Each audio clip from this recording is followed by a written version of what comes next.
বন্ধুরা, আজকে নতুন আর একটা খাবার ভিডিও নিয়ে চলে আসলাম। আজকে আমি সকাল সকাল খেতে বসে গিয়েছিলাম। আজকে মা রান্না করেছিল মুরগির ডিম ভাজা, তাই একটু মুরগির ডিম ভাজা নিয়েছিলাম। আর তার সাথে মা রান্না করেছিল কুঁদরি ভাজা চিংড়ি মাছ দিয়ে, আর রান্না করেছিল রুই মাছের তরকারি বেগুন দিয়ে।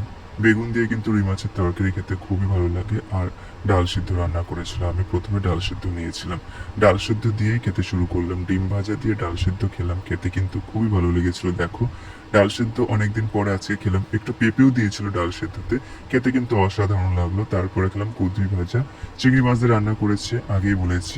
অনেকদিন পরে কিন্তু খেলাম, খেতে কিন্তু খুবই ভালো লাগলো কুঁদরি ভাজাটা।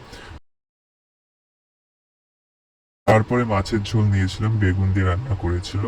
একটা মাছের লেজা নিয়েছি, মাছের লেজা খেতে কিন্তু আমার খুবই ভালো লাগে, তাই ওখান থেকে একটুখানি আমি খেলাম। খেয়ে দেখলাম মাছটা খেতে কিন্তু খুবই ভালো লাগলো। তারপর আর একটুখানি মাছ আমি মাকে দিলাম, মা মাছ খেতে খুবই পছন্দ করে।